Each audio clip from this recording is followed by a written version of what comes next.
our channel. We are Caitlin and Patrick, two adventure seekers that recently sold all of our belongings to fulfill our lifelong dream of living sustainably. We purchased 15 acres of raw land in the mountains of East Tennessee.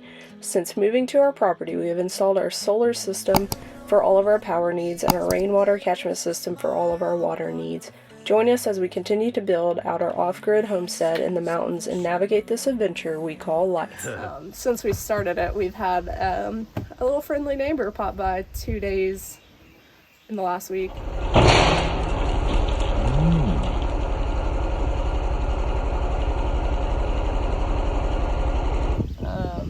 I think he was just as surprised as the snake was, but hi guys, welcome back to our channel. I know it's been probably a couple of months at this point. It's been a while, since February. Yeah, last time we saw you guys, we had just bought a mini excavator. We were still kind of learning that, still are learning that, but yeah. We've actually put it to some pretty good use here recently for our first big project with it, which is what we're standing in now, and it's our garden. Kind of hard not to notice, right? Yeah. We're going to give you guys a full tour of the garden and kind of walk you through how we put it together and built it and time frames, and we started working on this about 2 months ago. Yeah. But first, we want to kind of fill you guys in on what we've been up to for the last couple of months. Not been just sitting around doing nothing. No, we've been very busy. Very busy. Yeah. This is kind of our busy time of year. We try to get as much done as we can before it gets really hot up here. Because once it gets really hot up here, as you can see, we don't have a ton of shade. So we don't work too well when it's 95 degrees outside, or at least I don't. No. I can't work as long or get as much done, so. It's just exhausting. Yeah, we try to get as much as we can done in the end of winter, early spring, so that we can enjoy the summer months. So first things first, we needed to extend our driveway. We're going to need some extra space to store materials, turn people around whenever we start building the house sometime in the near future. So one of the things we did was essentially clear an extension to the side of the driveway to give us some swing room and some extra space. That included leveling it, getting all the roots out, putting down gravel, spreading the gravel. So it was a whole lot of work. Grinding all the stumps. Yeah, grinding all the stumps. All the small trees that we took out. Yep. Yeah. What else? We used the excavator to grade it a little bit as well. Yes, we did. It was very lumpy, and there was one spot that was like really low. I don't know if it had been like excavated in the past or what, so we kind of filled that in with some rock base, and then filled it in with some dirt to kind of make it a little bit more level. Yeah, and that'll bleed into the building of the garden too, because we needed a pathway to get the excavator down here so we could do some work. So it kind of was a double duty project that is going to benefit us long term. Yeah, we'll show you some shots of where we're standing now is mostly level ground, but this is all on a pretty decent slope, so we needed a safe way to get the excavator down here because it does not like hills. No. And this is a pretty decent one, so. Yeah. So another thing we needed to do was make our road mostly passable. So if this is our shared drive, not our driveway itself. Right. So if you're not familiar, we have a shared drive that runs up the length of the mountain that is not county maintained, and it's held up really well, but it was starting to get some ruts, some dig out spots where people were coming and going, so it needed to be graded. We actually found a guy that lives just down the mountain who was willing to do it for dirt cheap with a tractor and a box grader. He did a great job. Yeah, and that allowed the gravel truck to come up here and deliver gravel for the driveway extension, as well as some other projects that we were working on, including graveling under the freestanding deck and our wood shed. Yeah, so the big thing with both of those areas, when we built those, this was, where we're standing right now, was all forest land. So we cleared all of that, mainly for the view, but also to have more usable land, because we didn't have a whole lot when we moved up here. We have 15 acres, but a lot of it, I mean, we're on top of a mountain, essentially. Yeah. So it's steep and it's wooded. Yeah, we just didn't have a lot of space that we could actually use at the moment. So we've been kind of cultivating it and making it into something we could use. So when we built the woodshed and when we built the deck, we built it where trees were before. And probably beginner mistake on our part, or just not really knowing what we were doing. When we cut those, they were small trees, but when we cut those down, we just assumed trees are dead now. Well, the roots are not exactly dead. So, I mean, basically, it was trying to take back over to forest, which is fine. Like, we disturbed it, But the big thing is it was just a lot of work to try to maintain keeping all that down, because it was literally growing up through the woodshed and through the deck. Yeah. So it was constant every other week, essentially. If I didn't stay on top of it, it was just going to turn back into a forest. Yeah. So we actually put weed barrier down underneath both of those areas, which this is something we should have done before we built. But again, we don't really know what we're doing up here. We just make it up as we go. Amateur hour up here. Yeah, but we learn from our mistakes and try to fix them. So as much as I don't love the use of weed barrier, because it is a plastic and you're putting it on the ground, it was a means to an end. If we just put gravel down there, we would still have the same issues. So, and it's a permanent. Both of those are permanent spaces. So we hope. Yeah, well, they should be. But yeah, so we just felt like that was going to be our best bet, was to cover the ground with weed barrier, put gravel underneath both of those areas. It really cleaned them up a lot too. It did. It's very continuous with all of our driveway spaces, so it looks very tidy. And we already had so much gravel anyway, because we had 22 tons brought up here. We had some tailgate drop for the extension Pat was mentioning, but we have so much left over. And there's a reason we have so much left over. We always need gravel. We've already used it for so many different projects since we've had it up here. So something else we've been working on, this one kind of started at the end of winter when things kind of started warming up. We cleared some trees down at our driveway on the way up. Most of them were actually rotting and dead about, would you say, 8 feet up or so? Yeah, if you're familiar with arbor stuff, it's called pencil rot. So the center of it was basically hollow. It was just a matter of time before they came down on their own and took out our driveway. Especially there were 3 right at the edge of our driveway. They probably would have ripped our driveway up with it. The whole thing. Yeah. So we took those out, last February? Like February before? Yeah, it was a year ago. Yeah.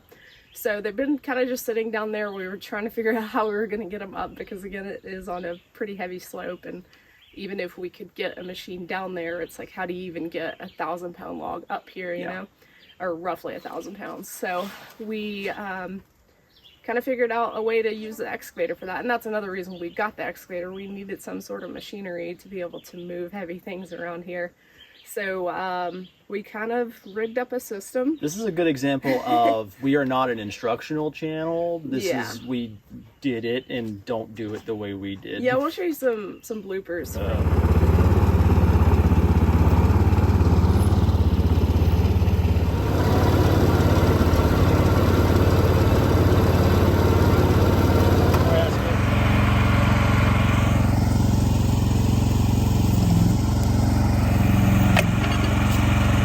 Slipped. It's alright, it did its job.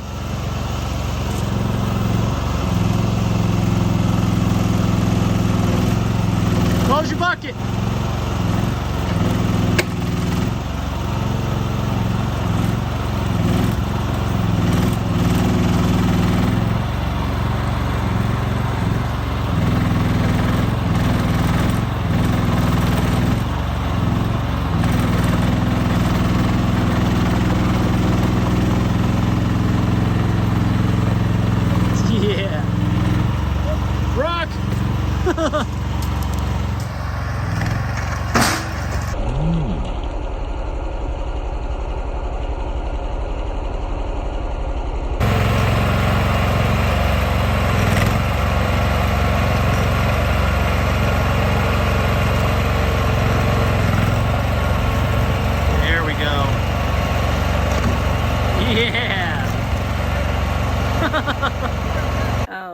But basically, we were able to get several logs up from that, I guess, valley, if you would call it. Yeah, it's like a big drainage. Yeah. So we got those up here. We got them loaded onto the trailer. We took them to a local guy that sawmilled them for us. We'll show you guys some shots of that as well. But those are actually going to be used for our house for some finish work, some floating shelves, some trim, things like that. So very excited about those. We needed to get them milled. We need to get more milled, honestly. That's going to be something we're going to be working on here probably this week or next weekend, depending on the weather. That's been a big thing too. The weather has been all over the place. We've had so much rain that it's really hard to like get anything done. And bad weather, if that. Wait for the thunder.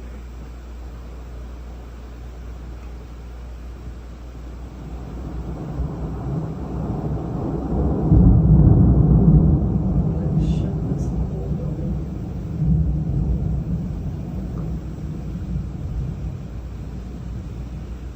But yeah, so we need to get several more milled because some of them are 2 inches thick, and I think they take about 6 months per inch. Is that right? I think it's 6 months per 2 inch, but I could be wrong. Don't come at me in the comments. To dry completely out so that we can use them in our house and they won't shrink or warp. So, but very excited about that. They're all, we believe, chestnut oak. Chestnut oak, yep. Yeah. We thought they were red oak, but we're thinking now chestnut oak. So very beautiful, better than anything you could buy at the lumber store.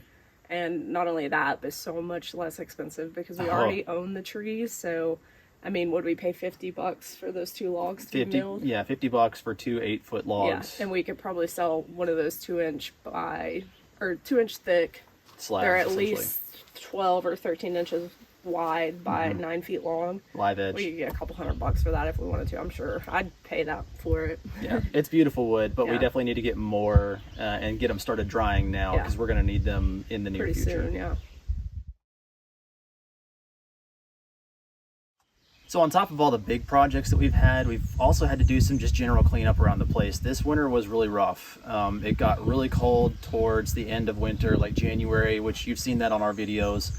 And if you know anything about plastic guttering, we also had 12 inches of snow. Fair. Which is a blizzard for us. It may not be for a lot of you guys up north or in Canada or other parts of the world. For us.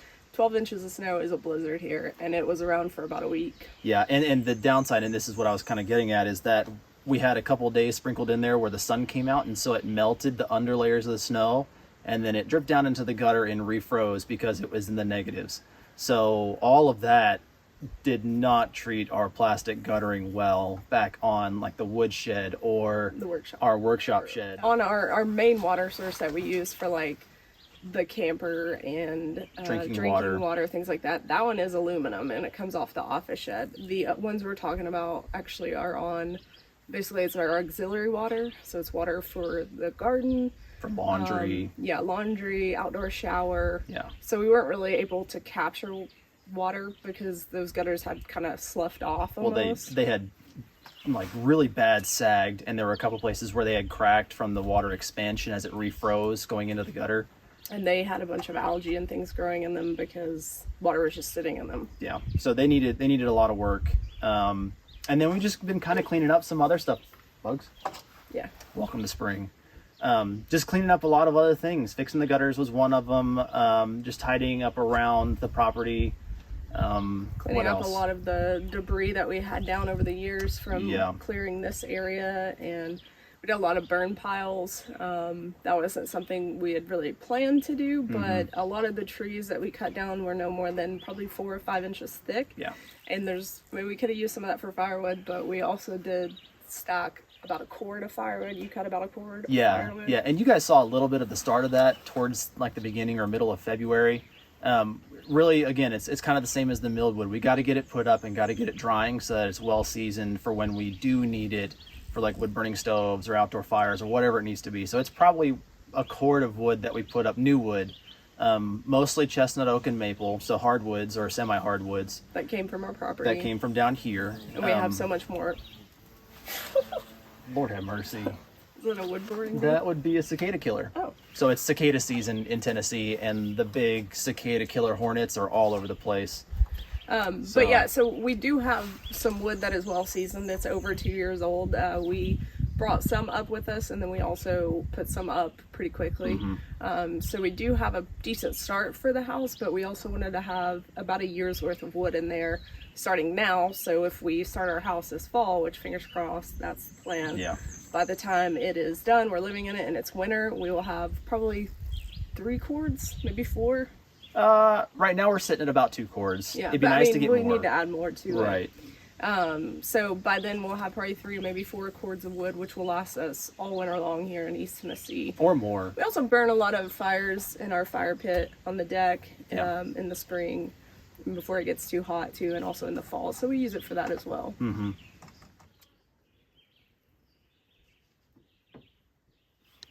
So we also opened up our outdoor shower for the first time, which is so nice because we've been doing a lot of dirt work and you're just filthy. Yeah. And the last thing you want to do is go and take a shower in the camper and then have to clean the shower immediately after. So we have been utilizing that a lot. And also it's just hot, you're sweaty, sticky, and just to go have a nice warmish shower. I mean, we can make it hot, but it's a little too warm for that already. Yeah. But yeah, that has been fantastic. We built that last year? Last spring. Yeah. And once it's up for the season, it's up until the first freeze in the winter, and that's the only place we shower once it's up.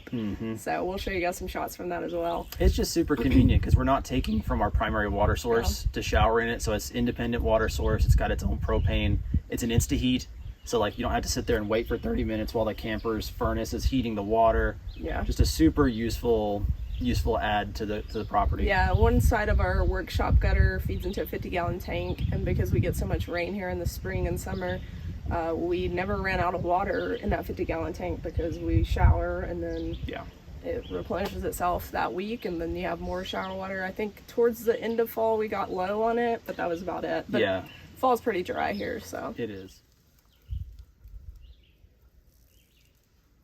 So we knew this would be somewhat of an issue living up here, and in Tennessee in general, termites are a huge issue. Obviously, we're standing at a wood shelter or structure. Everything we built here is out of wood. So we had a chopping block next to the woodshed the other day, and obviously that's full of wood from around our property as well. But we had a chopping block next to our wood shelter since it's been built. Yeah. And the other day, Pat had to move it so we could put gravel there, and he found a termite infestation in that wood, which luckily that was separate from, like, it was just a log sitting on the ground. It wasn't part of the wood structure or wood shelter.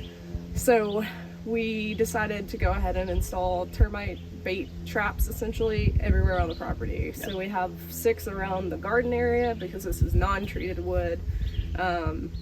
And even if it were treated, they could still eat it. Not to say they won't try, but hopefully that won't be much of an issue. We put them around the deck. We also put them around the woodshed, 4-wheeler shed, our office back there, which that one actually has metal for the base, so probably less likely, but it could still happen. Yeah. And then our workshop, which is basically in the woods, so that one's probably the most likely to have issues. Well, that in the woodshed, because the woodshed does have wood poles that go straight into the ground. They are concreted, but if you know anything about termites, that's not going to stop them. They'll build tubes up from the ground into whatever structure's there. Yeah, and hopefully this will prevent any major damage in the future, and it's something we'll have to stay on top of for the house as well. We've had, in our house in Georgia, we had a pest control company come out and install those as well.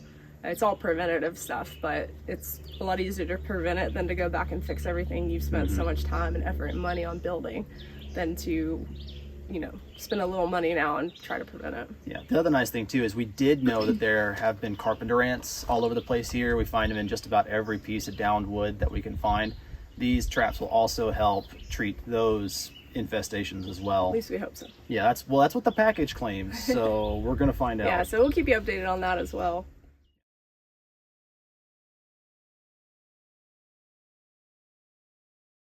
So it's been 2 years since we moved here full time. When we first got up here, we assumed we had some wild berries somewhere on our property because we actually saw some down at the end of our shared drive. And obviously we live in, East Tennessee in the woods, and they're pretty common. So about a year ago, we had something start sprouting next to where we extended our parking area. And we thought it was blackberry, but last summer it didn't like flower, it didn't fruit or anything. Yeah. So we were kind of like, well, if this doesn't turn out to be blackberry, it's going to come down. So I was like, well, let's give it one more year, because berries obviously fruit every other year typically. So we gave it another year, and now it is massive. It literally was not there when we moved here. There was nothing there but like a pile of wood. I wish we could give you perspective on how much it's grown, because it was nothing but a pile of wood. We may have a photo from last year. Probably, but now it's probably 2 or 3 times the size of a standard SUV. Yeah, it's massive, and it's blooming, and it's fruiting, and it's just going to be We're going to have insane. More blackberries than we know what to do with. All our neighbors and friends and everybody, we're going to have come up here and pick them, because we don't want them to go to waste.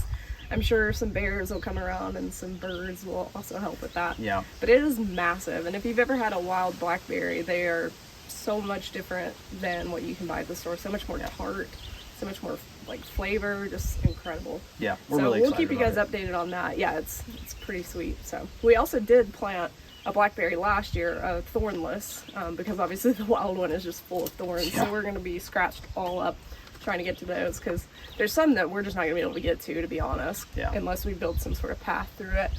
And that one's doing really well. I don't think it's going to fruit this year. It kind of looked like it was trying to flower the other day, but I don't think we're going to get berries. But it would be ideal that they would fruit every other year for us. That would be nice. I'm just impressed that it actually lived. Well, we live in the perfect area for blackberry too, so. Yeah, well, it got eaten a lot by bugs last year, and it was chowed down by whatever else. I mean, I don't know, deer. Yeah. It looked pretty pitiful by the end of the season, but it's come back in full force, so I'm pretty stoked about that. About doubled or tripled in size as well. So.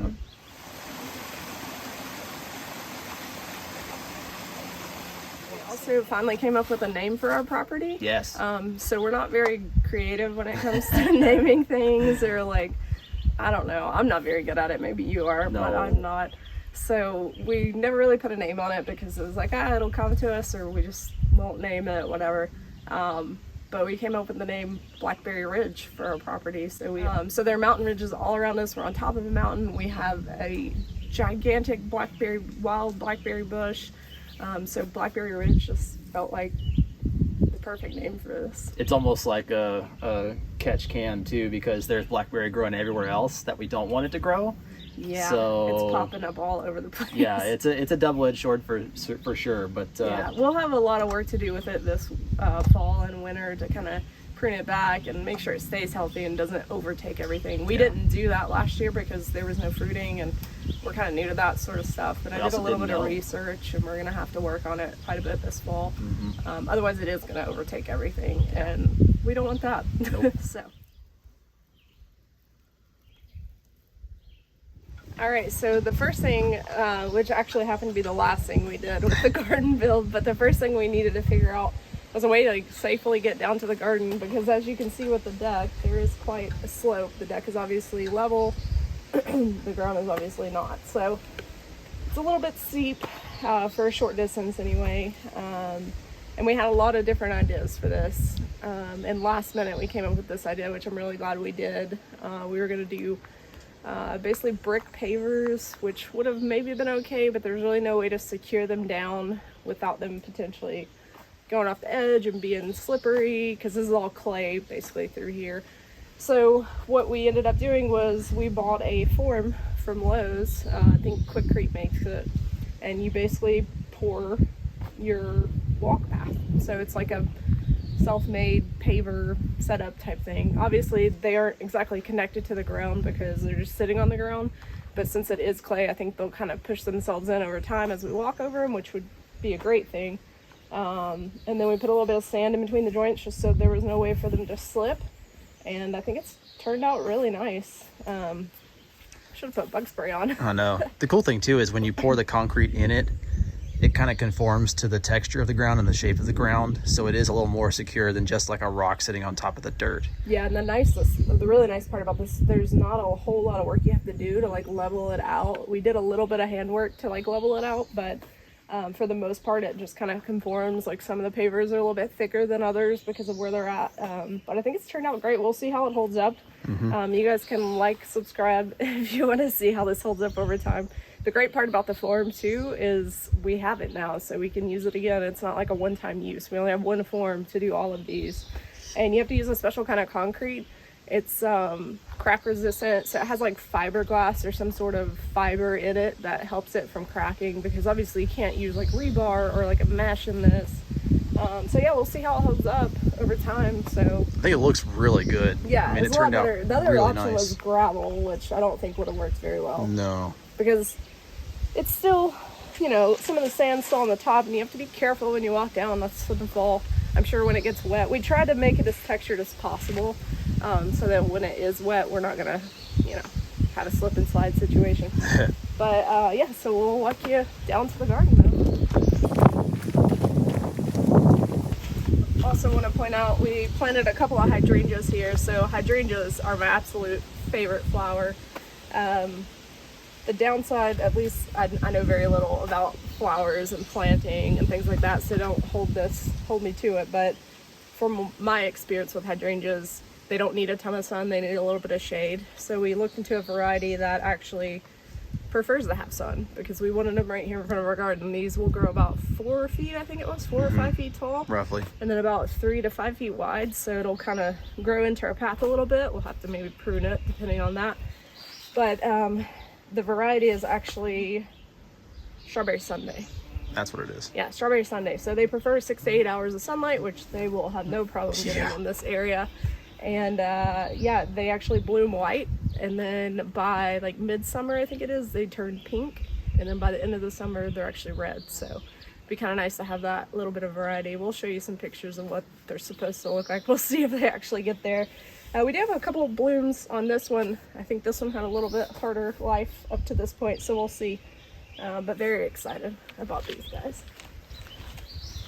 We also had to put in a step here because when we leveled this land, we obviously had to cut, and we bench cut into the land here, filled over there, so it could be level. So we put a little bit of a step in. We've never done a step before, so it looks okay. I think it'll hold up. Interesting. I'll try and get a shot from the other side just so you can see kind of what it looks like from the bottom.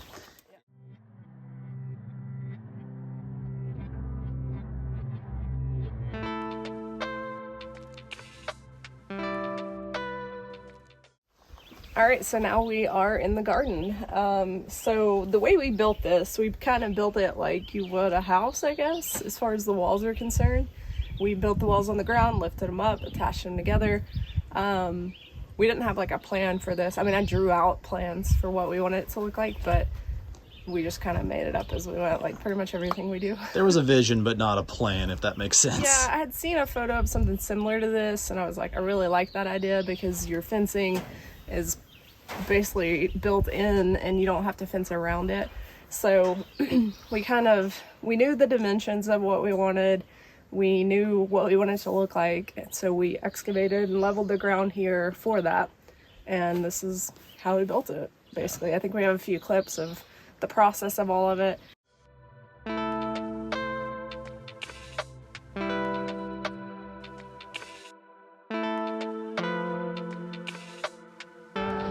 Try and put it in.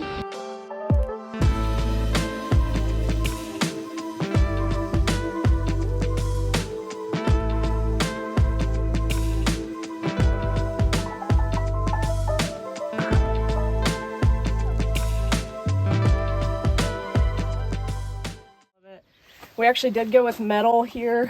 One, to save a little bit of money on wood, but also metal is going to last a lot longer than this wood will. So this is not treated wood, not pressure treated wood. You don't want to use that in your garden because of the chemicals it emits into the garden beds, and it's just not a good idea. It will last longer, but you might get sick from eating your garden. Yeah, so, it's just not a healthy but we option. did treat these with pure linseed oil. That's what we saw as far as what's best and safe for a garden area. We need to come back and probably do it a couple more coats, but as far as it's doing pretty well. It's been raining too much to try to put any more coats on it, but hopefully we can get a couple more on here soon. And I still have to do the, like, I'm gonna put a 2x4 across the top of these all the way down and kind of connect them all, just to clean it up a little bit. Almost like a little shelf runner, if you can think of it that way. Yeah, and it can act as a shelf too, as I'm planting and things like that. The other reason that we wanted to build the garden this way is because it's also going to be a greenhouse in the cooler months. So when things get to the point where it's almost freezing or frost, we are actually going to put greenhouse plastic over the top of this and enclose it so that we can prolong the life of some of these veggies, and then also plant some things in the winter that you may not be able to grow in East Tennessee in the winter. So stay tuned for that. If you guys want to see how that works out, go ahead and subscribe, because it's going to be we kind of have a plan, but you know, we always kind of have a plan. But yeah, I think it's basically dual use, right? So we were going to build raised garden beds, and then we were going to build a greenhouse, and I thought, why not build it all in one? So this year it'll be interesting putting the plastic on. Yeah. But we're hoping to do it in a way where we can take it off every spring, so we can start our seedlings in here, not have to buy transplants, and obviously grow things throughout the winter months as much as possible. Probably up until beginning of January, I would think, because it gets really cold. Then I don't know, we might put a heater in here and try to keep it going even longer. But it's one of those things we got to figure out. Yeah, we're hoping you know, this year the plastic's going to be a challenge, but we're hoping that we can reuse the same plastic for several years. And the idea we have to install it, it's like a semi-permanent solution so that we can take it off and put it back on fairly easily. So before, in our old garden, which we'll show you photos of that. So we did have a garden last year. The first year we moved up here, it was the end of May, so we really didn't have the time to get a garden set up. It was a little bit late to start planting certain things. So this past year we built just a quick little garden with some trees that we had down, and it worked fine. We got a lot of vegetables out of it. We got a lot of tomatoes. We're huge tomato fans. Unfortunately, the hornworms also like the tomatoes a lot, so we're hopefully doing some preventive measures this year to alleviate that, but we'll show you some pictures of the garden before. There's nothing wrong with the way that was. The beds themselves drained well. The problem is they were on a slope, so like the front of the beds would hold more water than the back. So, you know, we knew we were gonna have to level some land in order to have a decent garden. Yeah, it also made irrigating it challenging, trying to keep it wet. We tried a couple different methods, but ultimately we just ended up spraying it with water. Yeah. This was also something that we kind of I think I came up with it, the water system. Yeah, it was your last idea. year. Yeah. So after we got the garden set up last year, I got really tired of running back and forth to our water system up there, filling up a 2-gallon pail and watering it because it wouldn't go very far. So we decided to put a 275-gallon IBC tote on the back of our woodshed, which is located just behind me, to catch water for the garden. So we don't filter that water at all. It is just pure rainwater, which is what these plants want anyway. Worked out great last year. Last year we just had a water line that we ran above ground and basically brought it out in the summer, put it up in the winter. This year we decided to go ahead and bury a water line. The way we had it set up last year, we have a lawnmower battery and we have it connected to a solar panel that keeps it charged because we have a lot of sun down here. And then we also added a 12-volt RV pump to it. So that's how we got our water, and that's how we still get our water. We just kind of modified that a little bit by putting it underground, and we'll show you some video of that as well. But yeah, basically we buried this frost-free hydrant.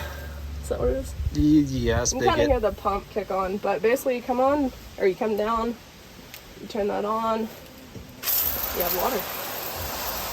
So we never ran out of water over there last year, and I don't think we will this year either. 275 gallons is quite a bit. It goes a long way. The cool thing about this hydrant too, when you're done and you turn it off, all the water that's in here actually comes out into the ground. So we put some rock down there. It's 2 feet deep.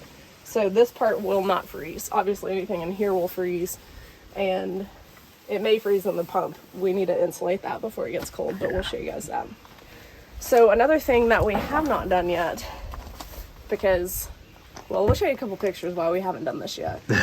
Since we started it, we've had a little friendly neighbor pop by 2 days in the last week. I was going to say 2 days in a row, but it actually wasn't. Almost. So we've been wanting to compost so that we can use it in our garden, but without it being in a semi-secure area, just didn't seem very smart. So we got this off Amazon. It's a composter. You basically come in, it's 43 gallons, I think. It's split into 2 sides. You come in, you dump your compost. You can show a shot of that if you want to. I'm gonna. I don't want to get too close. People don't want to see our compost. Oh, it might. It actually doesn't smell bad at all. That's shocking. Yeah, it's kind of sweet smelling. So anyway, you dump your compost in there, you spin it so you don't have to come in with a pitchfork, and that's how you mix it. And once it's done, they say in, I think it's 6 to 8 weeks, you can have basically ready soil. That's a hot composter, right? Yeah, and it's very hot right now, actually. We also put this underneath to kind of catch anything that comes out. That's actually, I think they call it compost tea. So you can mix it with water and water your garden with that. Basically all the nutrients that's coming off your food. When it rains, there's holes in here to help keep it moist. Obviously we can water it as well. And then we have a little bit of peat moss in this bucket over here. Let's see if I can get down That there. is. Yeah, it's alright. But yeah, to mix them with our food scraps essentially. Also, I was going to mention too about this metal. So Yes. I meant to mention this earlier, but I was a little concerned about the metal because I was worried that it was going to absorb a lot of heat from the sun and make the beds really hot and have them evaporate water pretty quickly. But that has not been the case because I accidentally bought a material called galvanum, I think is how they say it. Not galvanized, because I thought they were saying the word wrong. Is that right, Pat? Yeah, I think so. Galvanum? Yeah. So I bought this. We had it sitting up here. I was gone. I did a little bit of traveling this summer, and Pat texted me and was like, what is this? And I was like, I don't know, it's just like a metal roof. And he was like, but like it's been in the sun all day long and it's not even warm to the touch. So whatever this stuff is, it does not get hot at all. Like right now, it's been in the sun all day and it's got like a little warmth to it, but the roofing we put everywhere else, if it was in the sun all day, you could literally blister your hand from touching it. It's like a frying pan. Yeah, so highly recommend this stuff. Galvanum, I think is how they pronounced it. We'll see if we can find the product info and put it in the description because, I mean, Well, I was blown away. Yeah, I'd never heard of it before, so not that you would have to do that. I mean, regular metal would probably be fine too, because that's what we were going to do originally. But when we found this, we were like, oh, that's perfect for the garden. It's also easy to work with. It was light. Yeah. It cuts easy. So, I mean, I don't know. That's what we're going to use on the roof on our house too. Yeah. Because we want to do a black roof, but it's going to be hot. But we're hoping. Maybe we'll get a piece and see how it does in the sun. That would be a bad idea. And then we just have this deck box that we've had for quite a while. We can just keep our, little baskets here to be able to harvest and all our feed and tools and extra sprayer. Yeah, you'll see miscellaneous pesticides in there too, but natural pesticides. Yeah. Not that we're going for that, but we want to make sure we use food safe alternatives to keeping stuff out of here. For sure. Well, we are really trying hard not to have our tomato plants completely eaten up this year like they were last year. We had so many tomatoes last year, but every time you would grab one, you would look at it and there was a hole from a hornworm, and there were so many hornworms on them.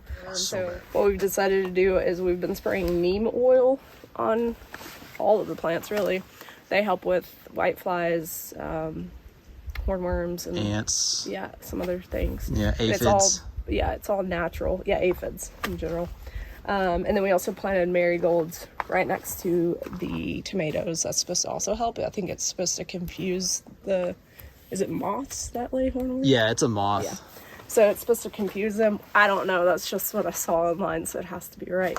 But all right, so another thing we did to help repel bugs is we actually added cedar mulch, which smells incredible.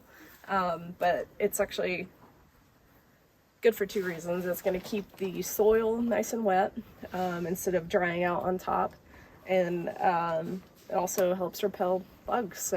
And it smells amazing. So you'll see that we haven't put it in some areas, and that's because we started from seed, so we're letting that kind of develop before we come back in and put mulch there. These are mostly lettuces, kale, and arugula, so I'm going to have to build some sort of shade for that because they typically like growing in like winter months and colder months. Yeah. So we'll see how it goes. It's kind of an experiment, but they're sprouting up nicely. I'm going to build like a shade area for that pretty soon.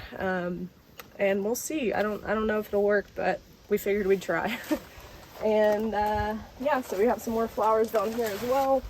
That's something we haven't done a lot in the past, was plant a lot of flowers with our fruit and vegetables, but we have done a little bit of research, and that seems to be kind of the way to go as far as helping with keeping bugs away and things like that. So plus they look pretty. But yeah, so we got some peppers down here, some jalapenos here as well. Our strawberry is already producing strawberry that's probably about ready. Yep, pretty close. And we got a few more on the way. We got those in a little late, so they probably won't produce as much as we would like. But then we have this really pretty hanging plant. What did I tell you that was the other day? Zinnia, maybe? No. Peony? Yeah, something like that. I don't know. It's pretty. Yeah, it just looked pretty. I thought it would be nice. We've never had hanging baskets because we had nowhere to hang them. Another thing that we did last year, and actually I really liked, we didn't really do it properly because it was an afterthought, but I hate tomato cages. I think they're ugly and they just take up a ton of space and it's hard to work around them. So we actually are doing string trellis for that, which we did last year. And it actually worked pretty well considering we didn't have a very good setup. Yeah. But we actually had some leftover airplane cable, I think is what they call See it. if you can see it. Yeah. We had some leftover, I think it's airplane cable that we use for the deck, for the railing. So we decided to just use it up there. It creates a nice strong structure for these to be trellised to. The, what do you call it, string is actually buried underneath the tomato. So as it grows, we have these little clips we can clip on them, but we can also just twist it around so the tomatoes will just grow up and be supported by that. And then we have cucumbers here in the front, which I'm going to build. They're going nuts right now. I'm going to build pretty soon an arbor here for them to grow up and over. It's not going to be rounded probably, unfortunately. It'll just be like square.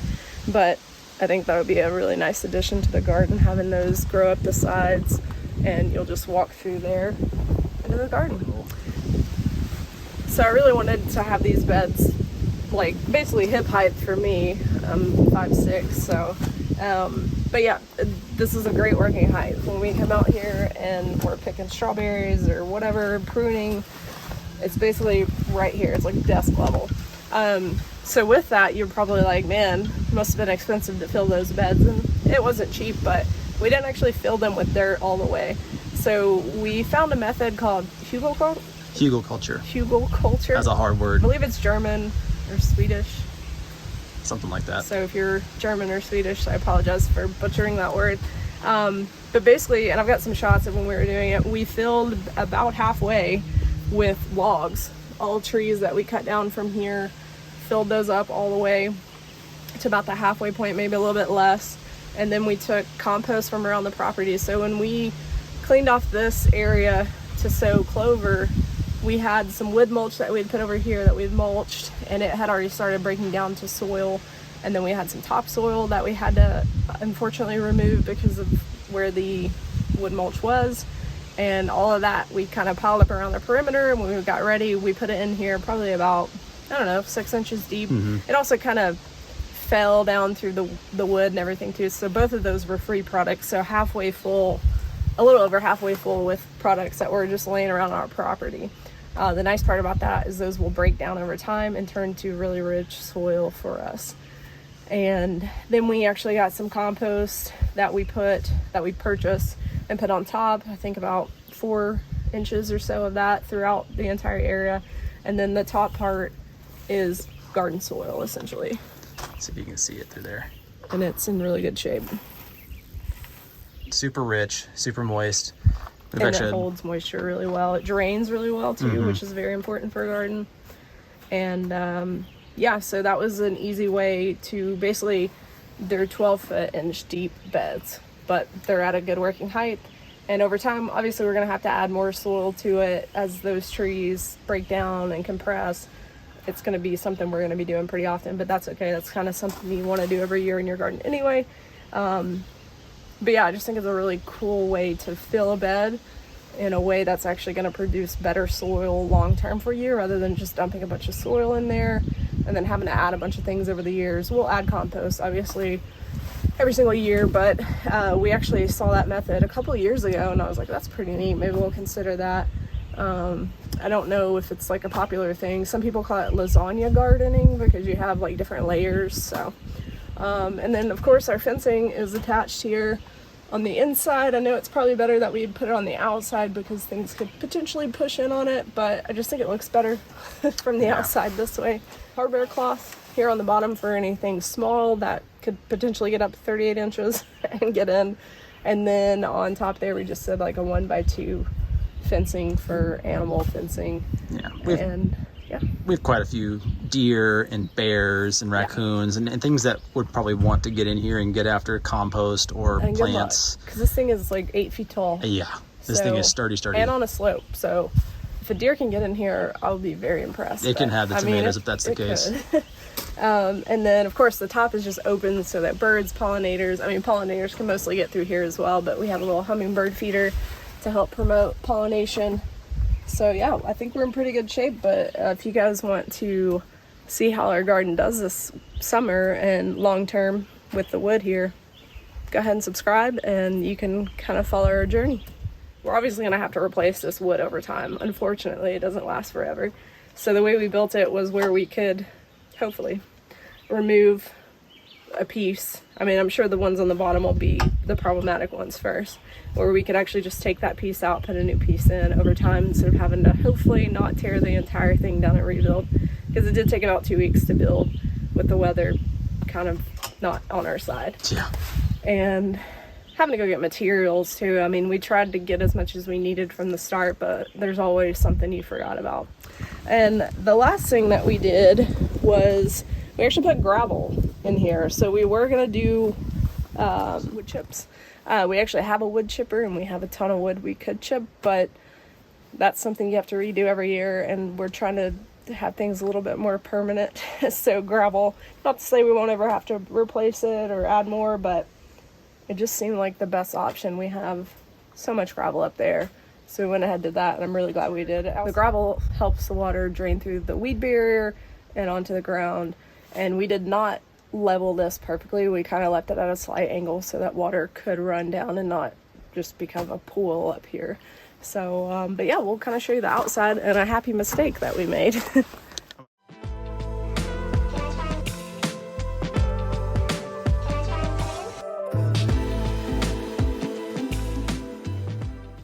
So when we bench cut into the side of the mountain here, we basically moved all the dirt on this side, and we needed a retaining wall in order to hold all that dirt.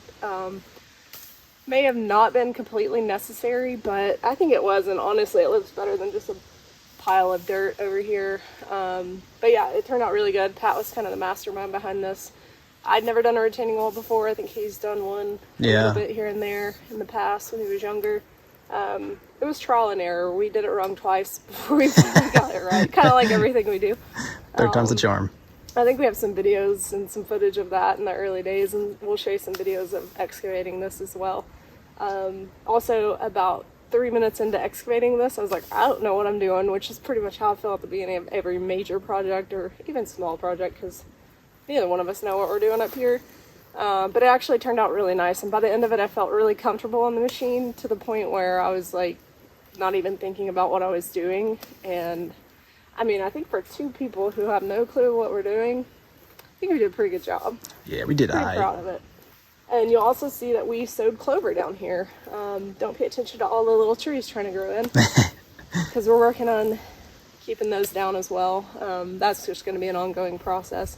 We actually had to bring in a stump grinder to grind down all the stumps that were here. We'll show you some footage of that as well, because it was pretty gnarly through here.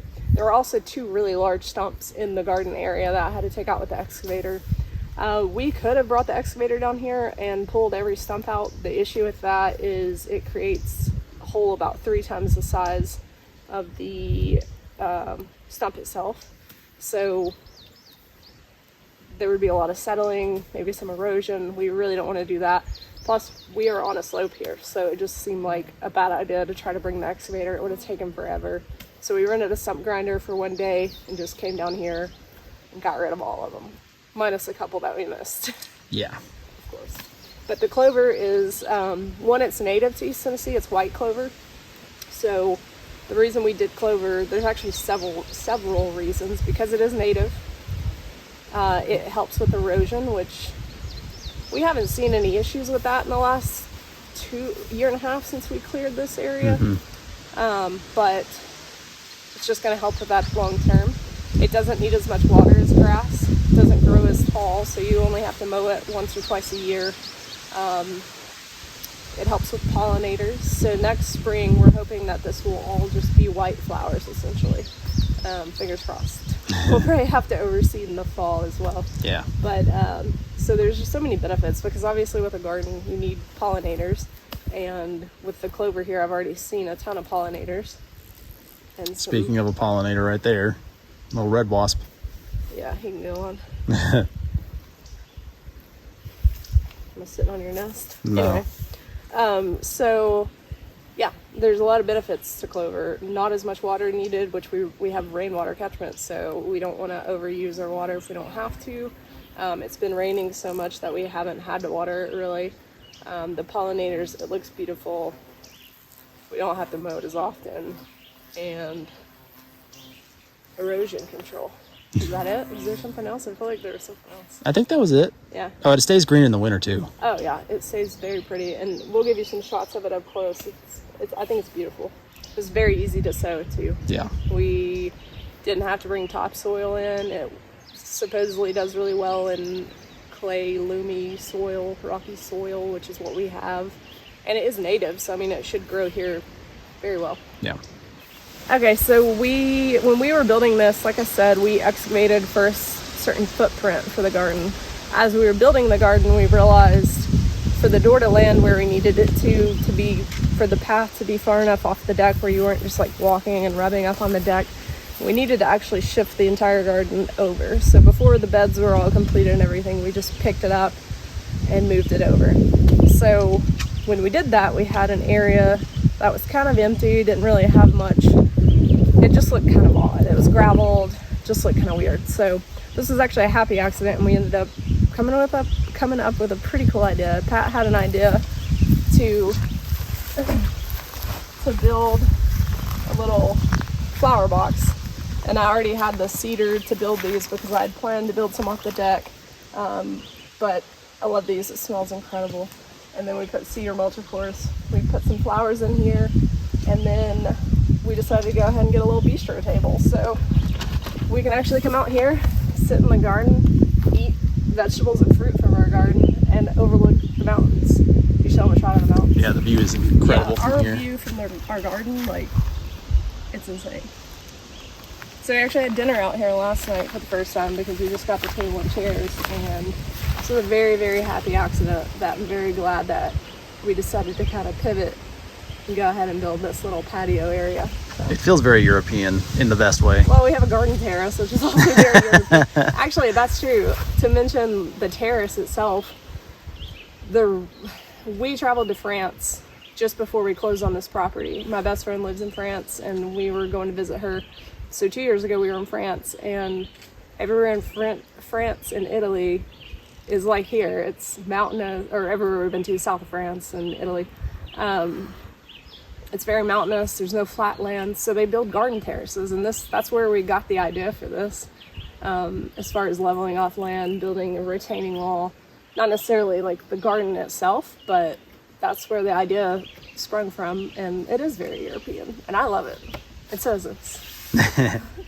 So one other thing we did was put in some fruit trees. One of the things we wanted to have up on this area is not necessarily a homestead, but something that was usable long term, and we really enjoy like fall fruits and just miscellaneous fruits just to snack on. So we put in, for right now, 3 different fruit trees. We've got a Bradford pear on the far side, we've got a red plum in the middle, and then this is going to be a Honeycrisp apple tree.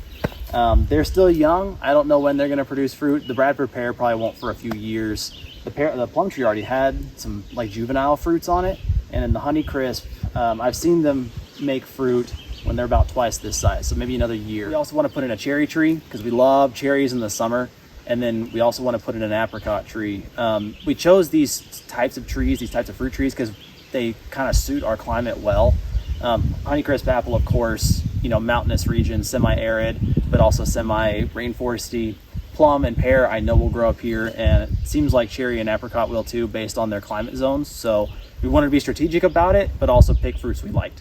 Also, just to quickly mention, our trees are not drinking sparkling water, but they are also very European. Now, these are actually, we used them in our flower beds last year.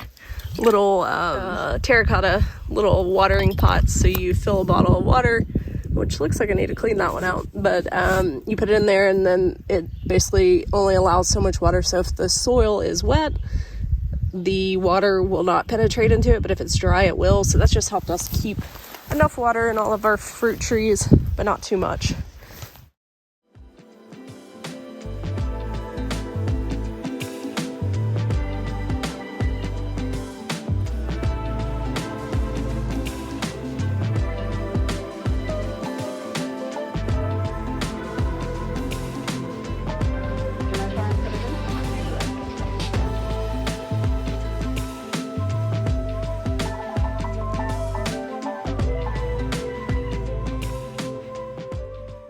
So there have been a couple other life updates that, we haven't mentioned in addition to the garden. So one of them is that we did get rid of the Westy, unfortunately. Our 1987 Volkswagen Westphalia. Yeah, it was just not getting the use we feel it deserved. We put a lot of work into it, and then it just sat for months and months and months.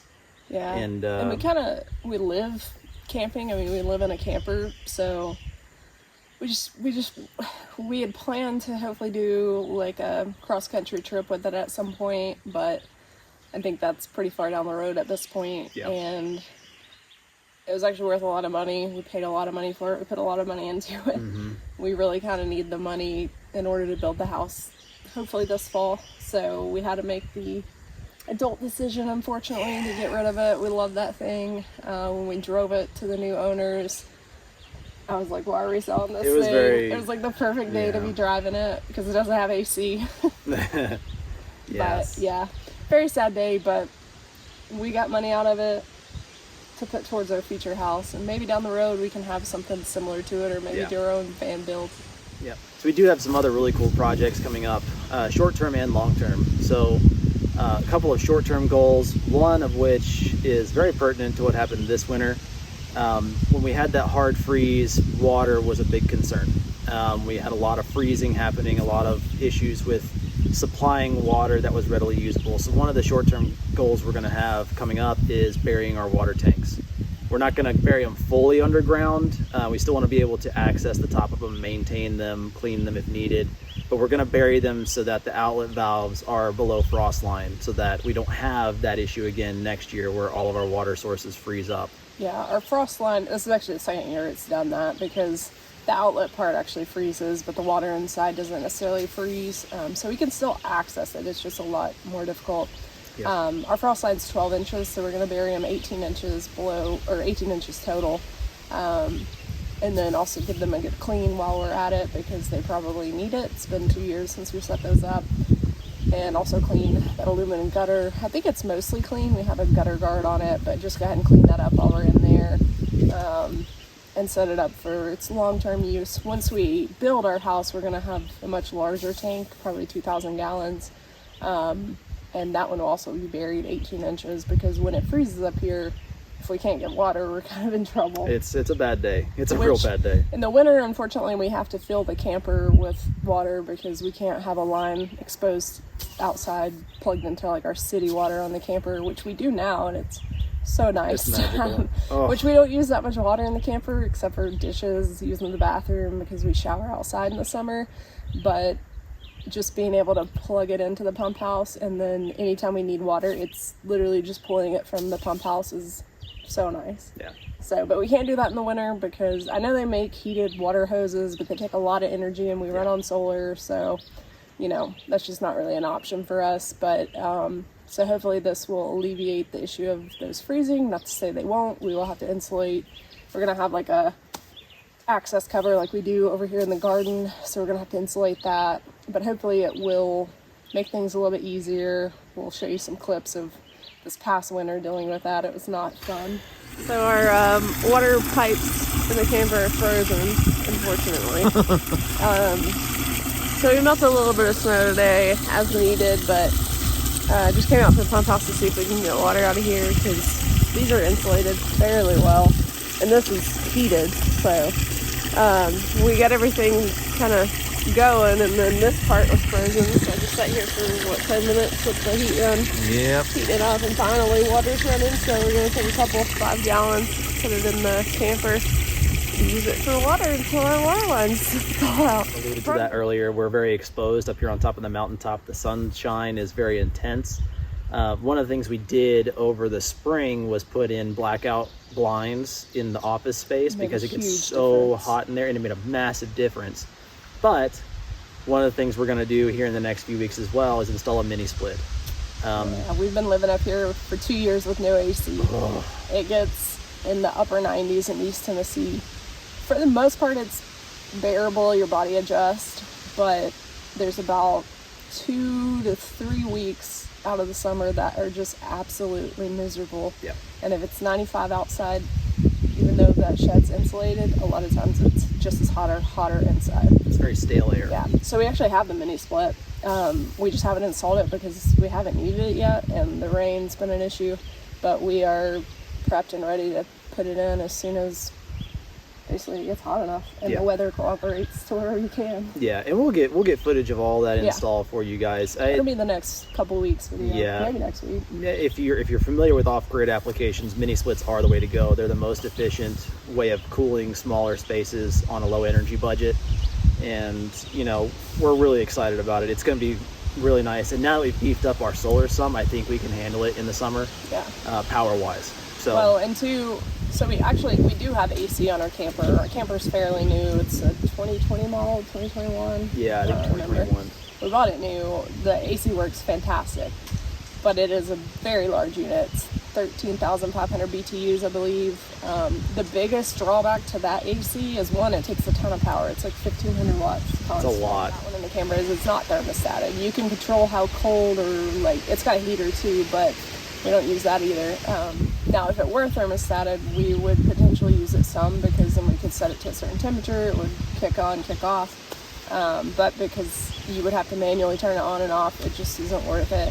Plus, we only really sleep in the camper. We don't really hang out in there much. That's what our office shed is for. So it gets a little hot during the day. We open the vents and the windows and the door, and it keeps it coolish, especially if the awning's out. And, you know, there was a time period last year where we hooked it up to a generator and the AC because it was so hot up here. It was miserable. Unbearable. But at night, it cools down enough. We can leave windows open if it's not going to rain and have those vents going, and it's actually pretty pleasant in the evening. So we don't use it, you know? Exactly. And then some longer term goals. This one's really exciting, and Keki's alluded to it a couple times in the video. So, house. You know, we've been living in a camper / our office shed for 2 years now, and I think we're finally at a place now where we're finalizing some design plans for building a house, and hopefully, if all goes well, that build should maybe start in the fall. Yeah, fingers crossed. That's the goal. One of the big reasons we haven't broken ground, our plan was to like basically break ground immediately, but that didn't really work out because we're designing the house, and we changed our mind so many times about what we wanted. We planned for this to be our forever home, and we want it to be exactly what we want it to be. So we changed our minds several times. So every time we think we're done and we make plans and we get ready, it's changed. So I think we're finally we did change some things last minute. Literally last minute. But we're to the point where we're ready to get blueprints drawn up. We'll share kind of the plan with you guys once all that's official, and then hopefully breaking ground this fall, before it gets too cold to pour concrete and that sort of thing. But fingers crossed, if all goes well, that's going to happen. So if you guys are interested in seeing that build, make sure you subscribe and keep an eye out for all of that, because we're building it. Don't hold us to the timeline though, just in case. Lumber's expensive. It just depends. I mean, there's some things that have to work out for it to happen, but that is the plan and the hope. We do have a friend that's a general contractor that is going to be our general contractor and help us out, but we're going to be doing a lot of the work ourselves. And luckily we live in a county in Tennessee where we only have to have electrical inspection, which we're still going to build things to code, but it should be a lot smoother than having 15 inspections. But again, forever home, excited. Right? Forever home. We want to make sure it's almost over-engineered so that it's going to last until we are no longer here. So, and then some dream plans, long term. We've been talking about building trails for a while. That's one thing we keep talking about. Not too long term. I'm going to start this as soon as we get the tanks down. Finishing those will be probably a longer term plan. But then also we've talked about putting in a pond. I'm going to go back to the trails. Okay, we'll go back to the trails then. Yeah, so with the trails, I plan on starting those. I'm hoping I can do them in the summer because it's going to be in the forest where there's a lot of shade. We'll just see. But yeah, we're going to start with a 4-wheeler trail because it can be a little bit rougher because it's for an ATV. And then once I get a little better with trail building, I do plan to build some bike trails. We used to mountain bike all the time when we first met, and we just haven't had the opportunity. But one of the things when we were looking for land was a good place to build mountain biking trails. So that is on the list this summer. And then hopefully dream plan long-term is a pond. You know, we've talked about having a pond, not only for like long-term water security, you know, you never know when you're going to run into a big, long drought, but also just for recreation. You know, if it's hot up here and we want to cool down, just go jump in the pond. Yeah, and for fishing. Yeah, if fishing. we ever have livestock, which that's not really in our plans necessarily. Not necessarily. Like, we want to have chickens, but we're not looking to like farm. Yeah, and we're not. We like to travel, so it's not really something that... We need animals that'll take care of themselves. Yeah, exactly. And most are not conducive to that. Exactly. So the pond would actually go right down there, so you could see it over the deck. You know, obviously we'll have to clear that area a little bit more, which we're going to have to anyway. I'm sure there's a ton of snakes living in down there. But yeah, so long term, not a huge pond, but like Pat said, it's extra water if anything were to ever happen and we had a drought, so it's backup water. I love being near the water. We would have loved to have bought property on the lake or on a river, but Man, we don't have that kind of money. That capital So is nuts. we're just gonna make our own lake essentially, but we'll have it stocked with fish to help keep algae and other things down, and make it big enough to where it could be swimmable. Is the plan. But that's like, we gotta build the house, which we start in the fall, and it takes at least a year. I mean, we're looking 2 years on the road, but just to give you guys an idea of what some of our thoughts are. And to be fair, like a lot of what we've done up here, we did not plan. It just, like, the deck was never a part of the plan. We cleared this area for the view, and then I was like, it'd be really cool to put a deck here. And we were, you know, obviously still living in the camper, and we still are in the office, so I was like, you know, why don't we make a comfortable space outside that we can enjoy and kind of double our living space essentially, and that will stay there even with the house. Obviously we'll have a porch for the house, but we love to come hang out on the deck when the weather's nice, and you know, so that evolved out of basically nothing. Yeah. And that's kind of how a lot, like just like where we're sitting right now, it came out of just, oh, that'd be cool to have. Yeah, just kind of piecemealing our dream together. Yeah, so who knows what'll be in the future, but we'll know. We'll let you guys know once we figure that out. Yeah, literally. You'll probably be there when we figure it out. Yeah. So, but I think that's kind of cool. We kind of taking it a step at a time, and not putting too much burden on ourselves. well, Well, that's not true, but trying not to. yeah. Speaking of burden, we Yeah. did have some interesting events last week. Yeah, so Axel, our Black Lab Beagle mix, woke me up at like 1 a.m. wanting to go outside and use the bathroom. So we do have like a little beefer collar for him because he is adventurous, I guess is the best way. That's a good way to He's put a Beagle and Lab mix, so he smells a lot of smells, and he wants to go find him. Honestly, he's done really well up here considering that we don't have a fence or, you know, keep him on a leash, but we just kind of, we don't shock him with that. We just beep and he comes running back to us. So anyway, I went in the shed to grab that because I hadn't taken it to the camper before I went to bed, and of course I see him behind our workshop, which he likes to go back there to do his number twos for some reason. And the next thing I know, he's kind of doing this awkward little dance, and I've seen him do it once before, and that's when we had was it a racer snake? Yeah, black racer. Yeah, there was one in our gravel one day, and he went right up to it. We didn't see it immediately, and then we saw him, went and grabbed him, obviously, but he was doing that same kind of awkward, curious, but afraid, kind of hopping back dance, and so I knew what was happening. I couldn't see anything because I didn't have my glasses on. I was just like, gonna take him to the bathroom and go right back to bed. So anyway, got him back in the camper. I hit the beep button and he ran back to me. Luckily he went like around it and back, and he just had one little spot on his nose, so I wasn't really sure what got him. I was pretty confident it was probably a snake, but with just one little bump and like a little bit of blood, I just wasn't confident that's what it, for sure, you know. So I stayed up on him for like an hour to make sure there was no swelling or anything like that. Called me. Yeah, I called Pat at like 1 a.m. because he was traveling, and I guess eventually just fell back to sleep and never woke up. Woke up the next morning. I'll show you what he looked like. He's a miniature Beagle Lab mix, so he just looks like a small lab with long ears and short legs, so he's not like a big dog, but he looked like a full-grown lab through here the next morning. Like fat lab. Yeah, a fat, like old man, ate too much, fat lab. So much swelling. So immediately took him to the vet. They gave him a Benadryl shot and a steroid shot. He's been on antibiotics for, well, he was on it for 3 weeks. He was on antibiotics for a week, and they still on steroids now. He'll be on steroids for another like week and a half, but weaning him off. Based on the swelling and everything that we can see, and we've seen copperheads here before, it was a copperhead bite. So basically had edema where it's just swelling and fluid buildup, and because of where the bite was on his nose, it all drained to the lymph nodes down and around his neck. And when we took him to the vet wasn't overly concerned because it had been about 6 or 7 hours since the bite happened, and so the swelling hadn't really progressed beyond what it was. So primary concern was airway restriction. There was no like tissue necrosis. And that was my big concern when I woke up and saw it. I was like, oh my gosh, I hope he's breathing okay. Yeah, copperheads, if it's a serious envenomation, can cause like tissue necrosis, and we didn't see any evidence of that, which is awesome. It means he probably didn't need anti-venom, which would have been tough on him and very expensive. Yeah. So they gave him, like Keiki said, a steroid shot and some Benadryl, and then put him on a course of antibiotics and steroids. Yeah, and he's doing fine now. The swelling went down after what, about 2 or 3 days. 4 days. Yeah.